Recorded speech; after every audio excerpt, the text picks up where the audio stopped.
Pros and cons to living on the east side of Albuquerque. Let's go.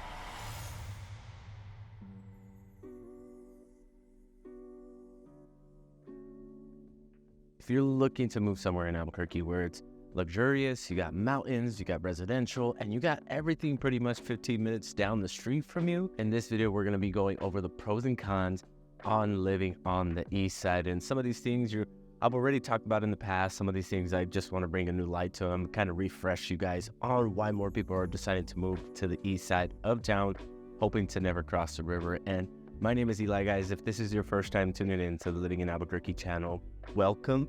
Do yourself a huge favor and hit that subscribe and notification bell down at the bottom. That way you guys never miss out on any videos, because I am dropping videos every week talking about what Albuquerque, Los Lunas, Rio Rancho, and all these great cities all around us have to offer. Now, if you are planning on moving here, aside from doing these great videos, I am also a licensed broker here in the state of New Mexico. And as much as I love doing these videos for you guys, I would love to help you out with your real estate needs. And that number popping up on the screen is my direct line. And I'd love to hop on a quick video call with you guys to talk about what the next steps are to getting you down to places like the east side of Albuquerque. But enough of me blabbering off. Let's get into today's video. I want to start this video off with some pros, right? Bring the good stuff to light and end off with the bad. Just really kind of put the icing on the cake, as they say, right? Why would we end with the negatives and put the icing on the cake? Because you guys are always wondering about the negatives when it comes to moving to these places here in Albuquerque. But really, number one up on this list is going to be that there's more amenities. There's tons of restaurants, tons of shopping. I mean, you got, for God's sakes, you got Coronado, Uptown, and the newly renovated Windrock that is getting supposedly done here within the next couple of years, but they just keep adding on more and more. And it's going to be this outdoor type of shopping that Uptown kind of resembles right now, but you're going to have like Cheesecake Factory up in that east side area, the Michael Kors, the North Face, and one of my favorite places, Target. And of course, Nordstrom, for those people who love all that bougie shopping. I think I've only stepped into a Nordstrom maybe once, so I really don't have no biased opinion on whether I hate it or not. Maybe I should go visit it, right? And also there's a ton of local spots all tucked in, all up in these neighborhoods. I mean, the Little Bear Coffee Shop, I mean, you would fly by it if I didn't tell you where it was at on Pennsylvania. And there's tons of other places like Hoffmantown, all up on Tramway as well. You got like the Palateria up there, all the different shoppings, Hinkle Family Fun Center, which is one of my favorite places to go to since, I was youngin'. And that place has been there forever, guys. And then, of course, all these new places to go and have fun, like Main Event, Round 1 at Coronado.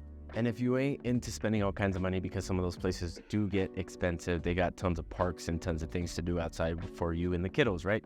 If you got kiddos with you, if not, you got fur babies, and you got all the openness that New Mexico has to offer, like North Domingo Park, the Los Altos Park, which in place has a skate park. And they also have the open space up there in the Elena Gallegos near the mountains, which is super big and beautiful. But bring a bottle of water, because it's a lot of dirt and it's very hot with minimal shade.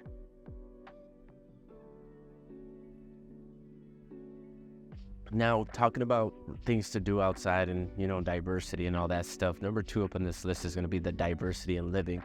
Again, like I said, you have luxurious, then you have the mountain living, then you got condos and apartments. You have a bunch of different options to choose from if you are planning on moving up to the east side. The Sandia Heights community, I mean, we've done videos in the past about that area. It's just so open.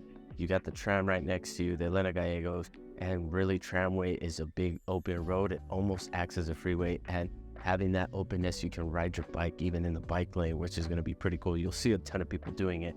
Now, you also got North ABQ Acres, which is bougie. And then you got Tanoan, which is a gated community on a golf course. I wish I can get you guys footage of that place, because it's pretty cool. And again, guys, whether you want to go hiking, biking, or you just want to enjoy a nice coffee or go to a bar up there, you are going to have tons to choose from. And the majority of them are going to be local places.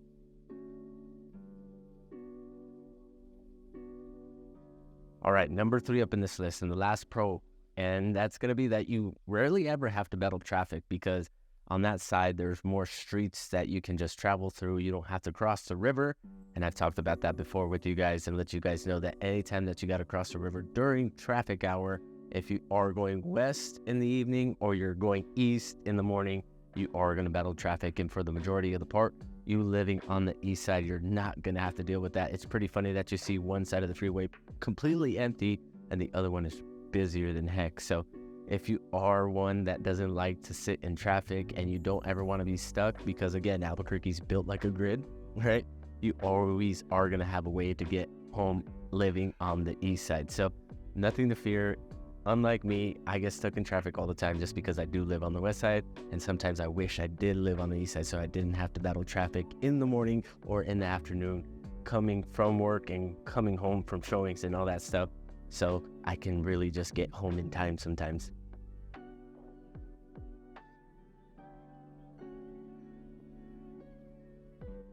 All right, getting into the negative, icing on the cake for you guys, and that's the cons. And the number one con on this list, you guys are kind of find it weird, is that there's less development going on up there. They're pretty much capped off. There's little pockets here and there that people are starting to develop homes in. I know that Twilight Homes is building some townhomes up in that area, and you know, they're going to be 3 stories, but they're really in a congested area. And clients that I've showed the houses to, they like the homes, but don't like the area being right at the middle of a main intersection.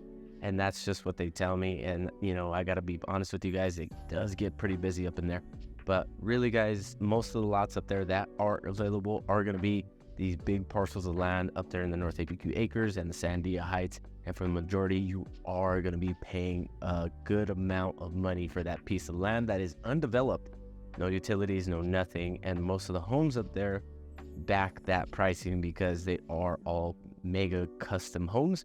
And in the Sandia Heights, of course, like I've told you before, the closer you live to the mountains, the more money you're going to pay for that property. So with that, you got to keep in mind that the availability of new homes is going to be slim. So more than likely, you're going to be purchasing an older home that is going to need some love, usually from the 70s, maybe even 50s, believe it or not, or just a little older, just because there is some older homes up in that area. Number 2 up on this cons list is that it can get a tad bit more expensive depending on how close to that mountain you're going to be. So really, guys, to put it in perspective for you, we'll start from the top. The North ABQ Acres is going to be one of the more expensive places to purchase a home on the east side, because on average, you're going to be paying around $750,000 for a home. Now, there is some homes scattered across that are lower, so don't really limit yourself to that number there. That's just an average. Now, of course, coming down to the Sandia Heights, you're around the 700s, so still pretty high. But keep in mind that in the northeast side, it really comes down under the 300s. And again, just because the homes do get a little older, that's where you're going to start to see the price fluctuate and kind of decrease, just because it's in more congested areas. So you got to keep that in mind, that more congested, lower price, less congested, bigger homes, bigger lots, more money. And if you're okay with that spread there, wherever you're wanting to live, and there's tons of homes on that side of town, there's going to be something for you guys. I guarantee it. So let's really hone in. Again, when we hop on that call, and again, that number popping up on the screen is my direct line. And when we get on that call, I'll pull up the MLS. We'll take a look at everything that they have to offer on that side of town and make a determination based off of price, wants and needs, and exactly how close you want to be to all these different amenities. Now, I don't know if this last con on this list is really a negative thing, because you almost feel disconnected from the west side. And I know people who live on the east side and never cross the river, and they don't know what the west side is. They almost act like it's a foreign land, believe it or not, and they get lost. I mean, sometimes when I travel to the east side, there's new places that I've run into, like neighborhoods and stuff, and I'm like, man, this is crazy that this exists here. So it's pretty cool to know that, hey, your whole life can be set and done on that east side, and you never really have to cross the river unless you got family, or like I always recommend, go and explore, going to see what Albuquerque has to offer, because our diversity here is just so perfect. I mean, it's a perfect mix of desert, mountain, and the Bosque trails and the river that you are never going to get bored, whether you like hiking, biking, or you just like to sit and people watch or duck watch or whatever kind of watching you like to do. Just don't be weird about it.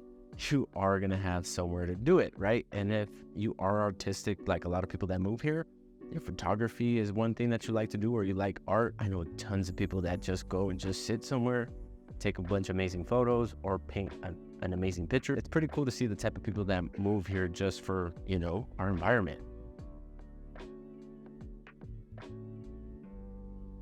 All right, guys, now I hit you with just a brief pros and cons on this list, and I hope that it helps making that decision to move to that side of town a little easier. But again, that number popping up on the screen is my direct line, and if you want to go more in depth into this area, please feel free to reach out, shoot me a call, shoot me a text, that email. I am the one that answers all of them, so you will be talking with me, and I'd love to hop on a quick call with you guys. So whether you're wanting to move to the east side because it's diverse, has all the amenities, and plus it has a vast array of different types of homes and different types of prices, and we really need to talk about how to actually find that perfect home for you guys. So hit me up, let me know what I can do for you guys. Until next time, guys, have a good one. Peace.